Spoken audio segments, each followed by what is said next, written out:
الرحمن الرحيم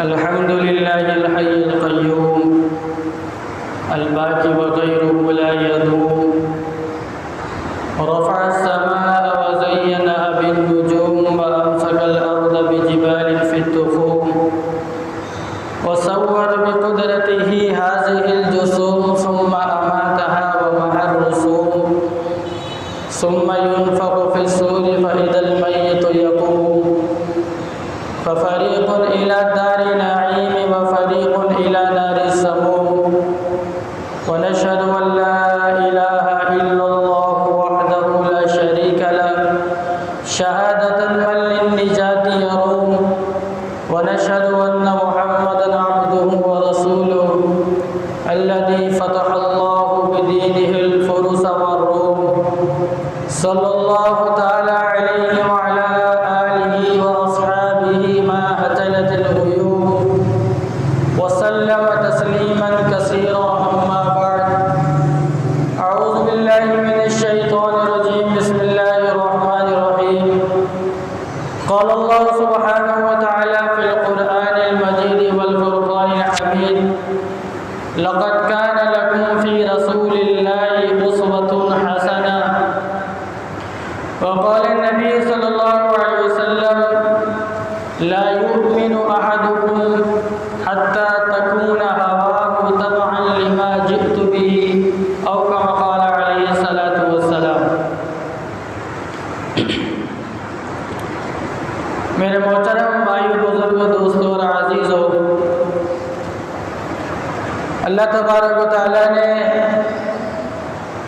ہمارے آقا حضرت محمد مصطفیٰ صلی اللہ علیہ وسلم کو تمام نبیوں کا سردار بنایا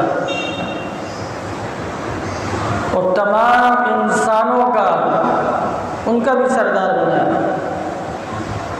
لیکن نبی نے فرمایا انا سید ولد آدم ولا فخر، میں تمام بنی آدم کا سردار ہوں، اور اس میں کوئی فخر کی بات نہیں ہے کہ کوئی سردار ہے کوئی بڑا ہے، یہ میں کہا کہ میں فخر کے لیے نہیں بیان کرتا بلکہ فضیلت کے اعتبار سے بیان کرتا ہوں کہ اللہ نے مجھے یہ مرتبہ اور یہ مقام عطا کیا۔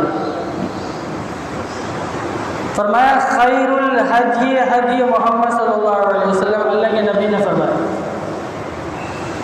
کہ سب سے بہترین طریقے، سب سے بہترین راستہ، سب سے بہترین سنتیں تمام انبیاء علیہ السلام میں فرمایا وہ میری ہے، میری محمد صلی اللہ علیہ وسلم کی۔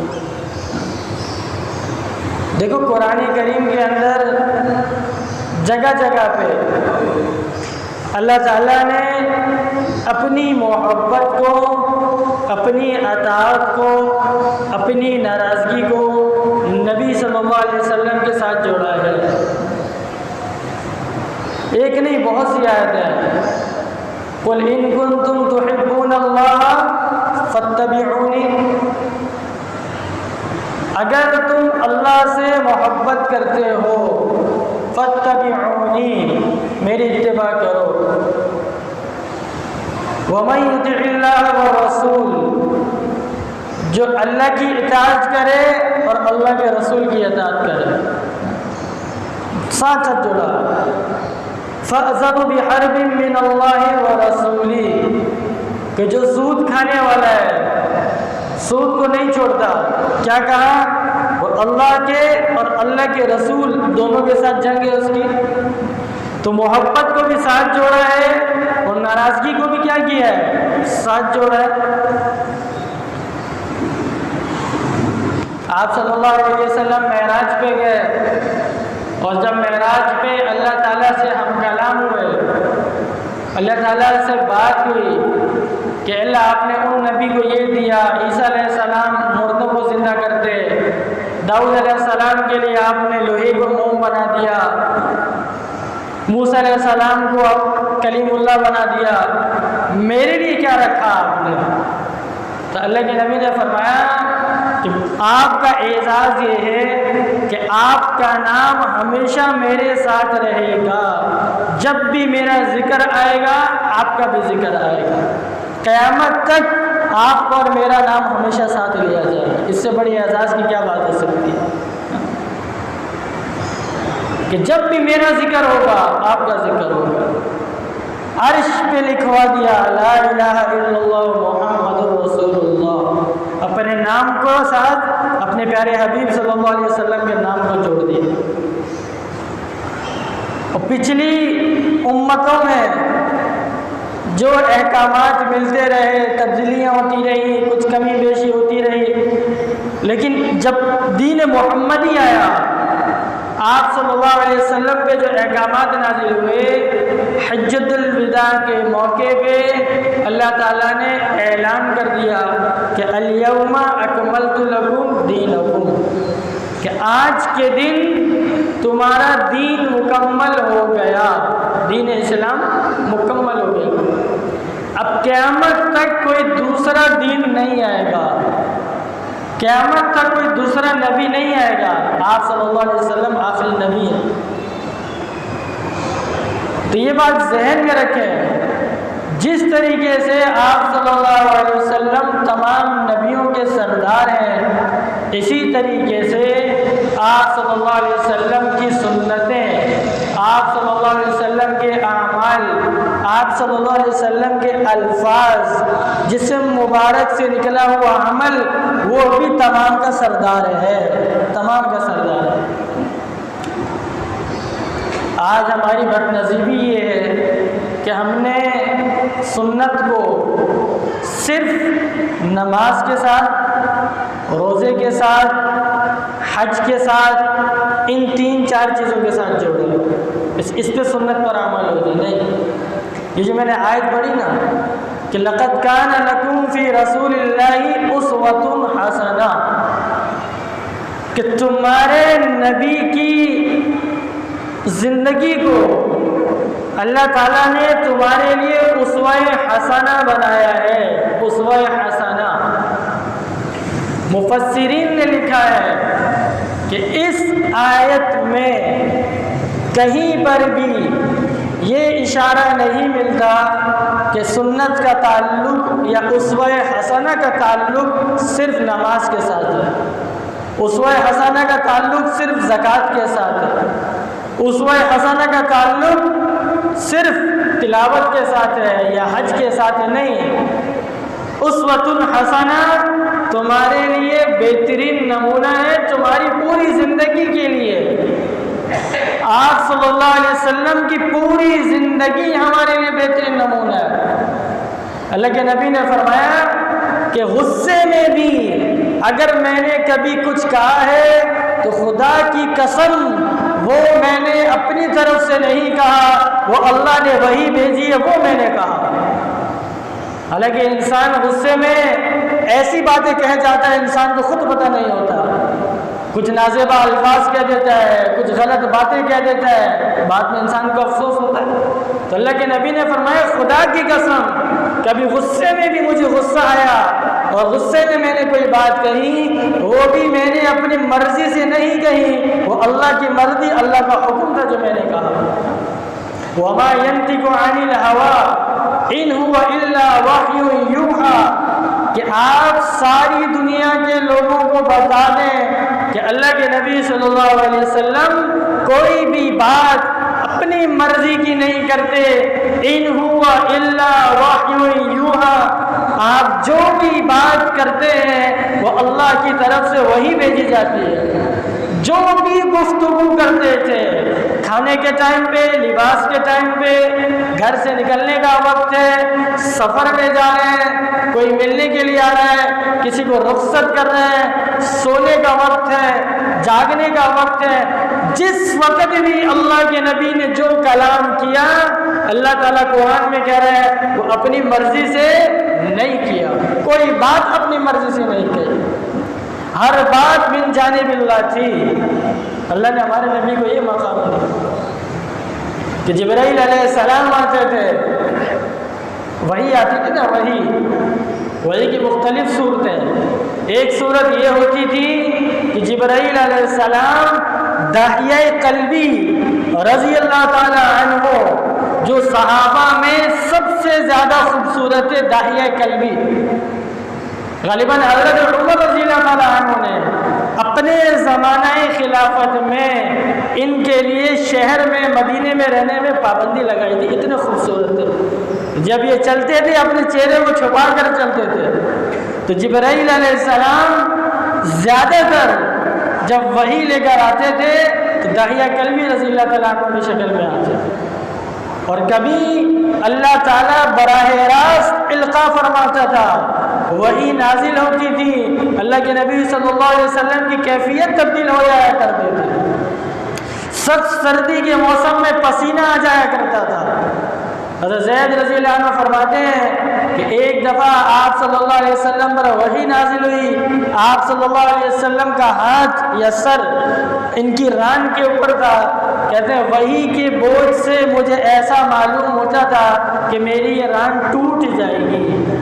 سفر میں جا رہے ہوتے، اونٹ پر سوار ہیں، وحی نازل ہوتی، اس وحی کے بوجھ کی وجہ سے وہ اونٹنی بیٹھ جاتی تھی، اس کو چلنے کی ہمت نہیں ہوتی تھی۔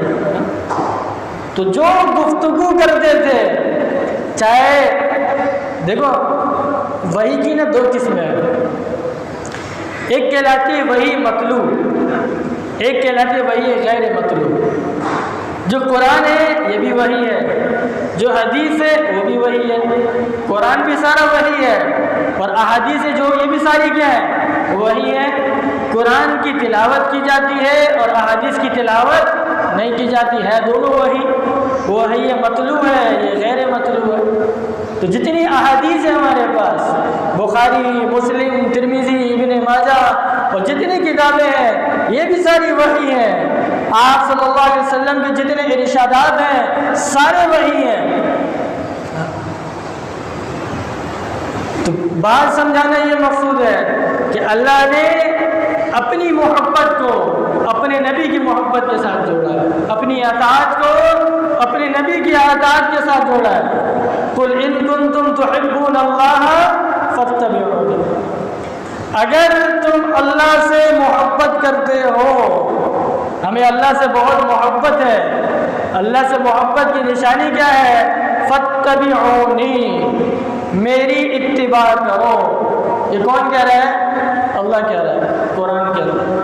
اللہ سے محبت کی یہ نشانی نہیں ہے کہ پہاڑوں میں چلے جاؤ، دریاؤں میں چلے جاؤ، سمندر میں چلے جاؤ، دنیا جہاں کو چھوڑ دو، نہیں۔ محبت کی کیا نشانی ہے؟ فاتبعونی، میری اتباع کرو۔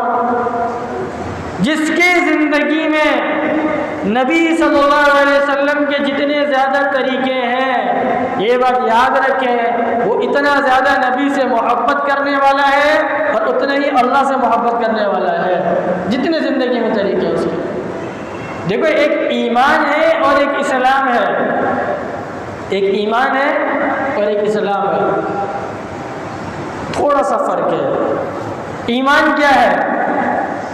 دل سے تصدیق کرنا۔ ایمان کیا ہے؟ دل سے تصدیق کرنا۔ اسلام کیا ہے؟ اپنے ظاہر کو اس ایمان کے مطابق بنانا۔ یہ اسلام آسان سی بات ہے۔ ایمان اللہ کے رسول کی اطاعت کو دل سے تسلیم کرنا، اور اسلام کیا ہے؟ اس اطاعت کو جس کو دل سے تسلیم کیا ہے، جو ایمان لے کر آیا ہے، اس کو اپنے ظاہر میں لانا، اپنے جسم کو، اپنی ساری چیزوں کو، اپنے عمل کو، اپنے کردار کو، ساری چیزوں کو نبی کے طریقے کے مطابق بنانا، یہ اسلام ہے۔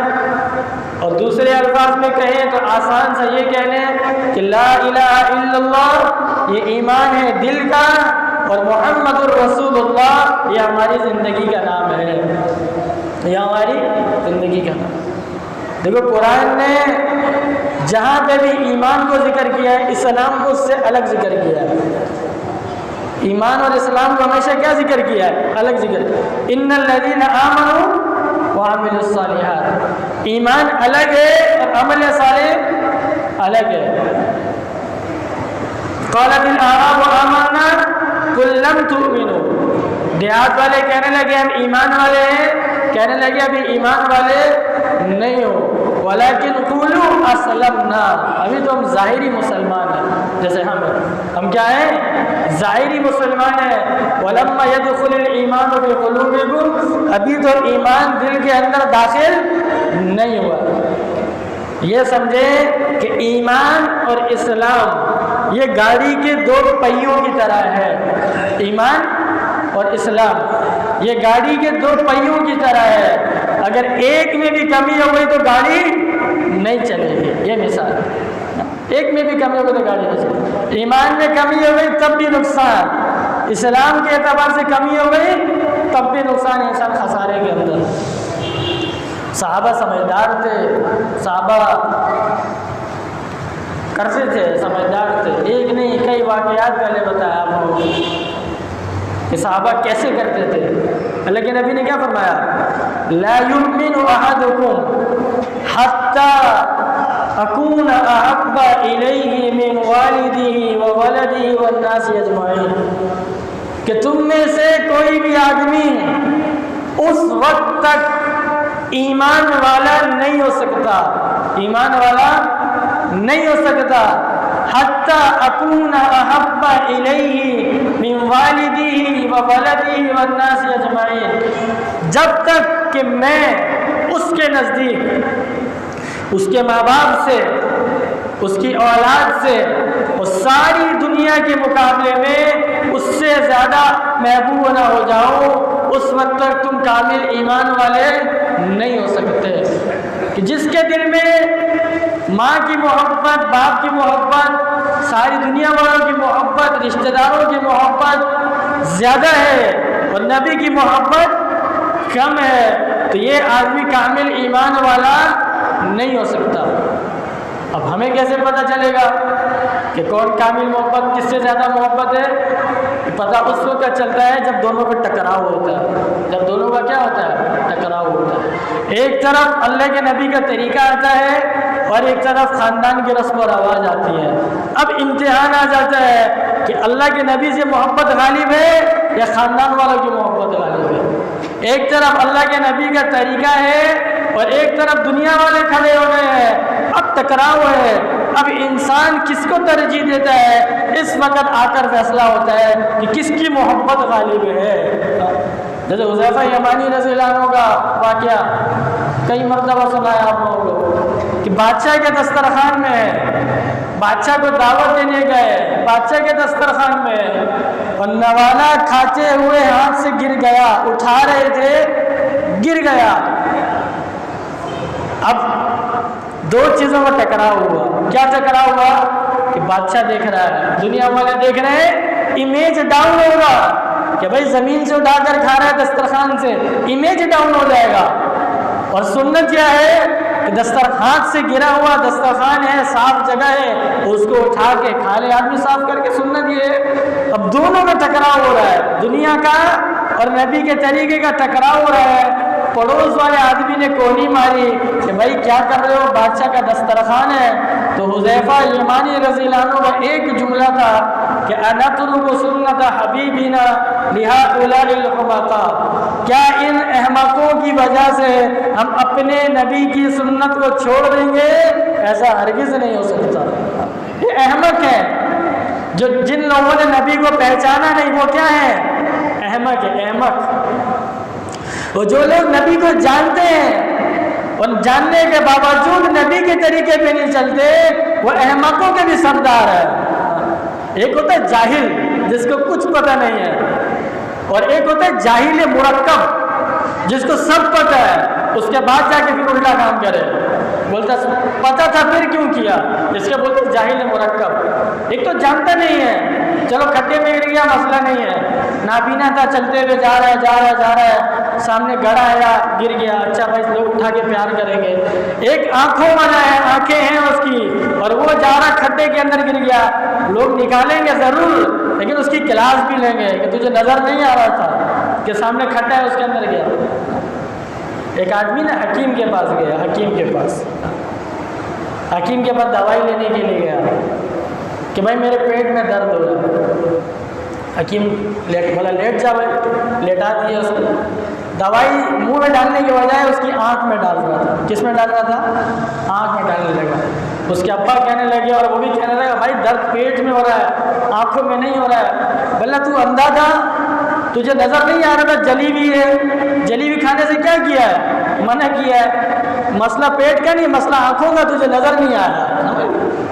تو جو نظر آنے والا ہے, جس کو نظر آتا ہے, وہ اگر غلطی کرے اس کی پکڑ زیادہ ہے, اور جس آدمی کو معلوم نہیں ہے, لا علم ہے, وہ غلطی کر جائے اس کی پکڑ کم ہے.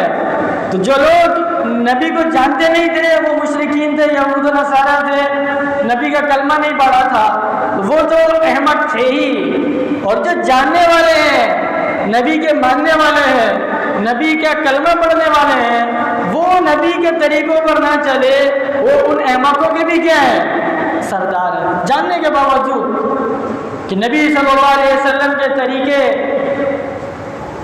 سب سے اعلیٰ, سب سے افضل ہے. اگر یہ بات اچھی طریقے سے اپنے ذہن میں رکھیں اور مرتے دم تک اس کو اپنی ڈائری میں لکھ لیں کہ آپ کو یاد رہے کہ دیکھو دنیا میں جتنے بھی طریقے تھے, لباس کے, کھانے کے, پینے کے, شادی کے, دنیا میں جو کچھ بھی ہو سکتا ہے جائز, اس کے جتنے بھی طریقے تھے, ان طریقوں میں جو سب سے افضل, سب سے اعلیٰ, سب سے اچھے طریقے تھے, وہ طریقے اللہ نے اپنے نبی کو سکھائے ہیں. یہ بات یاد رکھیں. سب سے افضل, سب سے اعلیٰ, سب سے اچھے جو طریقے تھے, وہ اللہ نے کس کو سکھائے؟ اپنے نبی کو سکھائے. ہمارے نبی سب سے افضل, سب سے اعلیٰ, تمام نبیوں کے, تمام دنیا کے کیا ہیں؟ سردار ہیں. ان پر جو قرآن نازل کیا وہ کتاب سب سے اعلیٰ, سب سے افضل, تمام کتابوں کے سردار. اسی طریقے سے ہمارے نبی کے طریقے سب سے اعلیٰ, سب سے افضل. ساری دنیا میں جتنے طریقے ہیں ان طریقوں میں سب کے سردار ہیں. جبرائیل علیہ السلام آ کر بتاتے تھے ایسا کرنا ہے. اللہ کے نبی صلی اللہ علیہ وسلم کو وحی ملی غار حرا کے اندر, وحی ملی. جبرائیل علیہ السلام نے اپنا پر مارا, پر مار کے وہاں سے پانی کا چشمہ جاری ہوا. جبرائیل علیہ السلام نے وضو کیا, اور وضو کر کر اللہ کے نبی سے کہا کہ آپ بھی ایسے وضو کریں. اللہ کے نبی نے ویسے وضو کیا. پھر اپنے ساتھ کھڑے ہو کر 2 رکعت نماز پڑھائے کہ نماز ایسے پڑھنی ہے. پھر اللہ کے نبی گھر پہ گئے, حضرت خدیجہ رضی اللہ تعالیٰ عنہ کو اپنے ساتھ کھڑا کر کے سب سے پہلے جماعت کرائی کہ بھائی نماز پڑھتے, نماز ایسے پڑھنی ہے. ہر معاملے میں اللہ تعالیٰ اپنے نبی کی رہنمائی کرتا تھا, ہر چیز کے اندر. اور آج ہم یہ سوچیں کہ ہم نبی کے طریقوں کو چھوڑ کر دوسرے طریقوں پر چلے, وہ طریقے شاید اچھے ہیں. ایسا ہرگز نہیں ہے, ایسا ہرگز نہیں ہے. نبی کے طریقے سب سے افضل ہیں, سب سے اعلیٰ. اللہ نے قسمیں کھائی ہیں, والضحیٰ واللیل اذا سجا. آپ کے روشن چہرے کی قسم, آپ کی گھنی زلفوں کی قسم, آپ کو معراج پہ بلایا. کسی نبی کو یہ مقام عطا نہیں کیا, آپ کو معراج پہ بلایا, اپنے سامنے بٹھایا, تمام پردوں کو ہٹایا, اور براہ راست ہم کلام ہوئے. اللہ کے نبی صلی اللہ علیہ وسلم نے اللہ تعالیٰ کا دیدار کیا, زیارت کی. اس سے بڑھ کر اور بلند مقام کیا ہو سکتا ہے؟ جس نبی کا مقام یہ ہو تو اس نبی کے طریقے کیسے ہوں گے, اس نبی کی سنتیں کیسے ہوں گے؟ اور آج ہم سوچتے ہیں کہ ہمارے ذہن میں جو آ جائے دوسروں کے طریقے ہیں, ایران توران والوں کے طریقے ہیں, ہم سوچتے ہیں وہ اچھے. ایسا ہرگز نہیں ہے, ایسا ہرگز نہیں ہے. اس لیے میرے عزیزو, اللہ کے نبی نے فرمایا لا یؤمن احدکم حتی تکون ہواہ تبعا لما جئت بہ. تم میں سے کوئی بھی اس وقت تک پکا ایمان والا نہیں ہو سکتا جب تک اس کی مرضی اس دین کے تابع نہ ہو جائے جس کو میں لے کر آیا ہوں. لما جئت بہ, جس کو میں لے کر آیا ہوں, جو طریقے میں لے کر آیا ہوں, جو شریعت میں لے کر آیا ہوں, اس کے تابع نہ ہو جائے, اس وقت تک کوئی کامل ایمان والا ہو ہی نہیں سکتا, ہو ہی نہیں سکتا. لیکن آج وہی بات دوبارہ کہ ہماری غلط فہمی ہے، ہم سوچتے ہیں کہ سنت کا تعلق صرف نماز کے ساتھ ہے، صرف روزے کے ساتھ ہے، صرف حج کے ساتھ ہے۔ نہیں، سنت کا تعلق میری اور آپ کی 24 گھنٹے کی زندگی کے ساتھ ہے، 24 گھنٹے کی زندگی کے ساتھ ہے۔ ہمارا کھانا، ہمارا پینا، ہمارا اٹھنا، ہمارا جاگنا، ہمارا سونا، استنجے کے لیے جانا، بیت الخلاء سے باہر آنا، گاڑی میں سوار ہونا، گھر میں داخل ہونا، گھر سے باہر نکلنا، کسی سے ملاقات کرنا، کوئی مہمان آ رہا ہے اس سے کیسے ملنا، مہمان کو رخصت کیسے کرنا، دسترخوان میں چاہ کے کیسے کھانا کھلانا، ایک ایک چیز کی سنت اللہ کے نبی نے بتائی ہے، ایک ایک چیز کی۔ اور یاد رکھیں سنت، یہ جو ہمارے آج کے لوگ ہیں نا، کچھ ترقی یافتہ لوگ، وہ سنتوں کے اندر علت تلاش کرتے ہیں، سائنٹیفک ریزن۔ کیا تلاش کرتے ہیں؟ سائنٹیفک ریزن جس کو ہم کہتے ہیں۔ اس سنت پہ چلنے میں دنیا کا کیا فائدہ ہے؟ اس سنت پہ چلیں گے، پانی بیٹھ کے پئیں گے تو یہ فائدہ، میری بات سنتے، گردوں میں یہ نہیں ہوگا، فلانا نہیں ہوگا، ڈمکنا نہیں ہوگا، ایسے کھاؤ تو یہ ہوگا، پیٹ نہیں نکلے گا۔ وہ سب ایک طرف ہماری عقل میں سمجھ میں آئے نہ آئے، یہ ہمارے نبی کا طریقہ ہے۔ یہ کس کا طریقہ ہے؟ ہمارے نبی کا طریقہ۔ بھائی ہماری عقل میں آئے یا نہ آئے، یہ کس کا طریقہ ہے؟ ہمارے نبی کا طریقہ ہے۔ ہماری عقل میں آئے گا کیسے؟ جب انسان عقل میں چلے گا دین کے معاملے میں گمراہ ہو جائے گا۔ کیسے گمراہ ہو جائے گا؟ دیکھو اللہ نے سمجھنے اور دیکھنے کی صلاحیت ہم سب کو دی ہے۔ میں اور آپ یہاں بیٹھے ہوئے ہیں، ہم صرف اتنا دیکھ سکتے ہیں اس دیوار کے اندر، اس دیوار کے پیچھے کیا ہو رہا ہے آپ کو نظر آ رہا ہے؟ مجھے بھی نظر نہیں آ رہا۔ ہم یہاں کی آواز سن رہے ہیں، باہر اس گلی میں، روڈ کے اوپر، آگے جا کے گھر کے اندر کون کیا بات کر رہا ہے اس وقت ہمیں سمجھ سنائی دے رہا ہے؟ نہیں سنائی۔ ہمارا دیکھنا بھی ناقص ہے، ہمارا سننا بھی ناقص ہے۔ پھر انسان جو دیکھتا ہے، جو سنتا ہے، وہ فوراً کاپی ہوتا ہے دماغ میں، دماغ اس کے بارے میں کیا کرتا ہے؟ سوچتا ہے۔ میں نے یہ سفید رنگ کی دیوار دیکھی، دماغ نے فوراً کلک کیا دیوار سفید رنگ کی ہے۔ میں نے کالا رنگ دیکھا، دماغ نے فوراً کلک کیا دماغ کالے رنگ کا ہے۔ آنکھ سے دیکھتا ہے، کان سے سنتا ہے، رسپانس کہاں جاتا ہے؟ دماغ میں۔ اب دماغ آگے اس کو فارورڈ کرتا ہے دل کے اوپر، یہ تجھے اچھا لگ رہا ہے یا نہیں لگ رہا ہے۔ دل کیا ہوتا ہے؟ بادشاہ تو فیصلہ وہی کرتا ہے۔ کسی سے بہت تعریفیں سن لی، سب کچھ کر لیا، دماغ میں سنا ہاں یہ اچھا ہے، اچھا ہے، آخر میں فیصلہ کون کرتا ہے؟ دل کرتا ہے۔ دل مطمئن ہو رہا ہے، چلو کر لیتے ہیں۔ دل مطمئن نہیں ہو رہا، کیا کر دیتے ہیں؟ چھوڑ دیتے ہیں۔ تو ہمارا دیکھنا بھی ناقص ہے اور ہمارا سننا بھی ناقص ہے۔ وہی جو ہے، وہی اقرأ باسم ربک الذی خلق، یہ پہلی وحی اور سب سے آخری وحی جو جبرائیل علیہ السلام اللہ کے نبی کے پاس آئے، وحی کی ابتدا وہاں سے ہوتی تھی، وہاں سے ہوتی ہے جہاں پہ میری اور آپ کی عقل کام کرنا چھوڑ دے۔ ہمیں نہیں پتا آسمانوں میں کیا ہے، ہمیں نہیں پتا جنت کدھر ہے، جہنم کدھر ہے، ہمیں پل صراط کے بارے میں نہیں پتا، ہم نے جبرائیل علیہ السلام کو نہیں دیکھا، لیکن اللہ کے نبی نے دیکھا، اللہ کے نبی نے بتایا۔ جہاں عقل ختم ہو جائے وہاں سے کیا شروع ہوتی ہے؟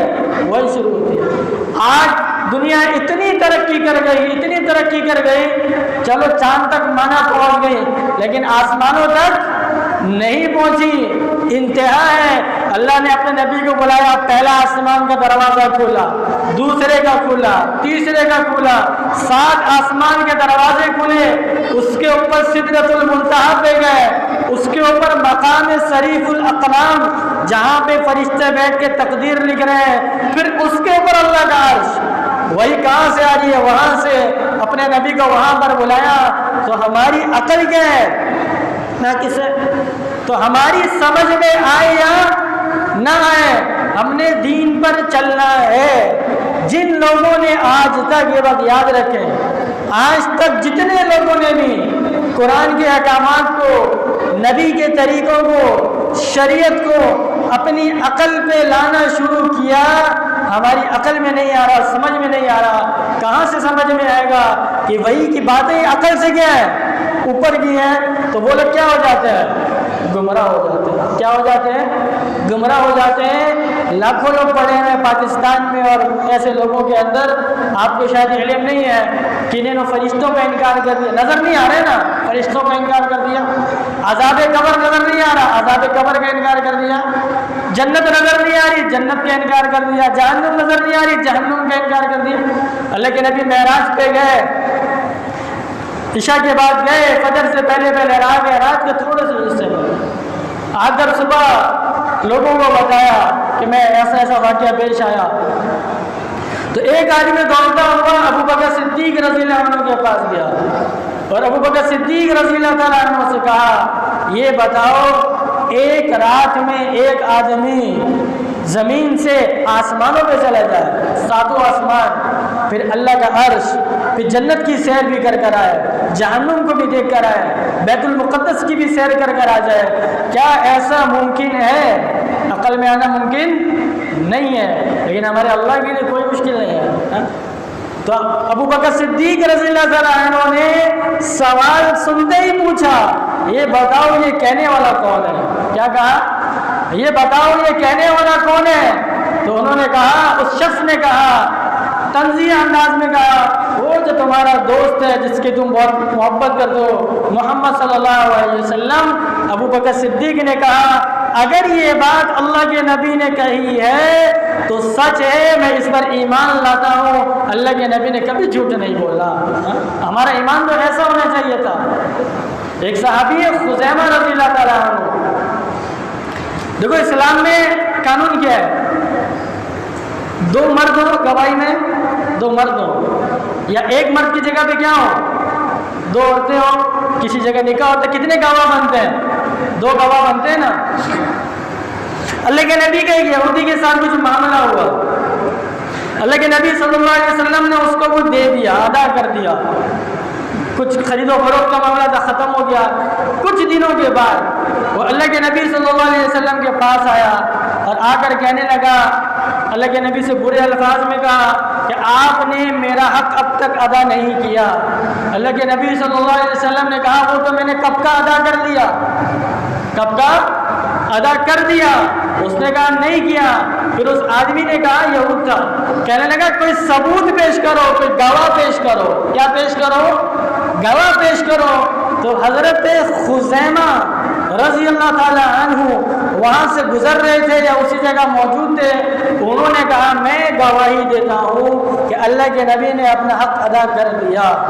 وہ شخص وہاں سے چلا گیا. اللہ کے نبی نے کہا اے خزیمہ جس وقت میں نے اس کو ادا کیا جب ہمارا معاملہ تھا اس وقت تو تم وہاں موجود نہیں تھا تم نے کیسے گواہی دی؟ انہوں نے کہا یا رسول اللہ صلی اللہ علیہ وسلم آپ ہم کو اس سے بڑی بڑی باتیں آسمان کی جنت کی جہنم کی پل صراط کی عرش کی باتیں بتاتے ہیں ہم اس پر ایمان لے کر آتے ہیں تصدیق کرتے ہیں. یہ تو دنیا کا چھوٹا سا معاملہ تھا اس میں آپ سچ کے علاوہ اور کیا کیا کر سکتے ہیں؟ اللہ کے نبی نے فضیلت خالی ان خزیمہ کی. اللہ کے نبی نے کہا آج کے بعد خزیمہ جہاں بھی گواہی دے گا اس ایک کی گواہی 2 کے برابر ہے. ایک کی گواہی 2 کے برابر. صحابہ کا ایمان ایسا تھا صحابہ کا جذبہ ایسا تھا دین کے معاملے کے اندر سنت پہ چلنا دین پہ چلنا. لیکن آج افسوس کی بات یہ ہے افسوس کی بات دیکھو ایک بات سمجھیں اصل بات مقصود یہ ہے. دیکھو انسان ہم اسکول میں ایک ہمارے ساتھی نے بڑی زبردست بات کہی کہ ہمارا ملک پاکستان ہے ماشاءاللہ اسلام کے نام سے اسکول بھی ہمارے اسلامیہ فلانا اور اسکول ہے. ہمارے اسکولوں میں مسلمانوں کا اسکول ہے. سائنس کی کتاب اتنی موٹی بایولوجی کی اتنی موٹی 200 صفحے کی کتاب کیمسٹری کی فزکس کی زولوجی کی وہ اتنی موٹی موٹی کتابیں. سب سے پتلی کتاب کس کی ہے؟ اسلامیت کی کتاب. سب سے پتلی کتاب کس کی ہے؟ اسلامیت کی کتاب. اور ہمیں اتنا پڑھایا جاتا ہے شب معراج میں کیا ہوا ولادت و شہادت بس اس کے علاوہ ہمارے پاس کوئی معلومات نہیں ہے. باقی دنیا جہاں کے افلاطون آئنسٹائن ہے بل گیٹس ہے ہیلن کیلر ہے لیڈی ڈائنا ہے جن کو پڑھ کے آپ کو جنت نہیں ملے گی جن کے پڑھنے میں آپ کو ثواب نہیں ہے دنیا کا فن ہے حاصل کر لیا لیکن جو اصل نبی کی زندگی ہے، صحابہ کی زندگی ہے، آج ہم کو اس سے دور رکھا گیا ہے۔ آدمی جس کے بارے میں پڑھتا ہے، آدمی جس کے بارے میں پڑھتا ہے، جس کے بارے میں سنتا ہے، کسی رائٹر ہوتی ہے نا، کوئی کتاب آدمی لکھتا ہے، جو رائٹر ہوتا ہے، کوئی بھی ہے، فیض احمد فیض ہے، یہ غالب ہے، کوئی بھی رائٹر ہے، علامہ اقبال ہے، کوئی بھی کتاب ہوتی ہے، اس کتاب سے پہلے اس رائٹر کے حالات لکھے جاتے ہیں کہ بھائی یہ مصنف ایسا تھا، فلانی جگہ پیدا ہوا، یہ تھا، یہ تھا، یہ تھا۔ پھر آدمی کے اندر پڑھنے کا کیا پیدا ہوتا ہے؟ شوق پیدا ہوتا ہے۔ پچھلے دنوں سے ایک سائنسدان مرا، وہ بیچارہ ویل چیئر پہ، مجھے نام یاد نہیں اس کا، ویل چیئر پہ جو تھا اس کے آگے بڑا مشہور ہوا۔ اب وہ بیچارہ ویل چیئر پہ رہا ساری زندگی، بول نہیں سکتا تھا، اس کی آنکھوں کے آگے کمپیوٹر لگا ہوا ہے، اب کمپیوٹر میں کیا آ رہا ہے، اس کے دماغ میں کیا آ رہا ہے، اللہ عالم، وہ تھیوری بن گئی ہے، ساری دنیا میں پڑھائی جا رہی ہے۔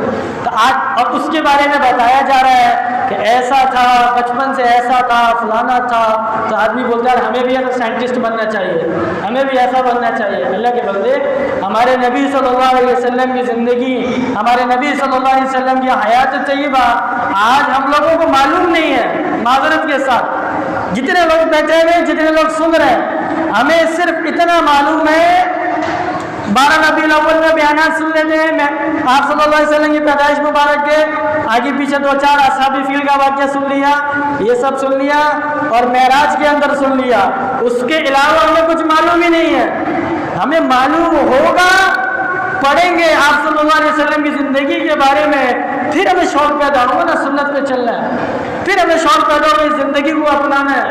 آج ہم اس سے دور ہیں۔ دنیا جہاں کے ڈائجسٹ، دنیا جہاں کے رسالے، دنیا جہاں کے ڈپلوما، دنیا جہاں کے کورسز ہم کر لیتے ہیں، لیکن کبھی بھی جتنے لوگ بیٹھے ہوئے، میرا خیال ہے شاید ایک ہوگا یا 2 ہوں گے ہزاروں میں، جنہوں نے آپ صلی اللہ علیہ وسلم کی حیات مبارکہ شروع سے لے کر آخر تک تفصیل سے پڑھی ہوگی۔ دیکھو اس میں بھی 2 چیزیں ہیں، ایک سیرت پڑھنا اور ایک ہے سنتیں پڑھنا۔ دل تو یہ کرتا ہے کہ ہم سارا پڑھیں، پڑھتے رہیں، پڑھاتے رہیں۔ آپ صلی اللہ علیہ وسلم کی پوری زندگی کی سنتیں، شمائل کبریٰ ایک کتاب ہے، اردو میں واحد ایک کتاب ہے شمائل کبریٰ، 12 جلدوں میں ہے، 12 جلدوں میں۔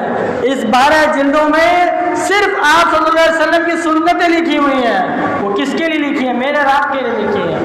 کھانا پینا، لباس، خوشبو لگانا، کنگھی کرنا، لباس سرما لگانا، ناخن کاٹنا، یہ ساری سنتیں اس کے اندر لکھی ہوئی ہیں۔ جب وہ پڑھتا ہوں نا کبھی تو دل یہ کرتا ہے کہ ہم سب کو پڑھائیں، ہمیں پتہ چلے ہمارے نبی کی سنت میں کتنا فائدہ ہے، دنیا کا بھی فائدہ، آخرت کا بھی فائدہ۔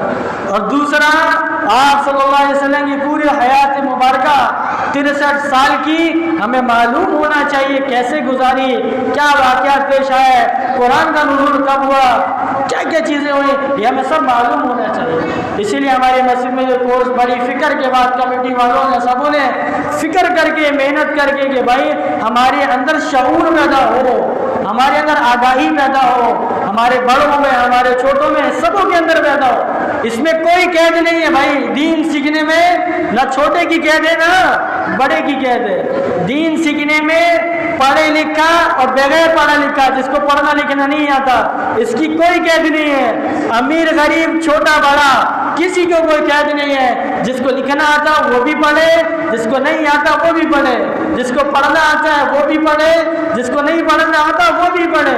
اتنی دنوں سے محنت چل رہی ہے، بات چل رہی ہے، کافی لوگوں نے الحمدللہ وہ کیا، کل سے الحمدللہ شروع ہے۔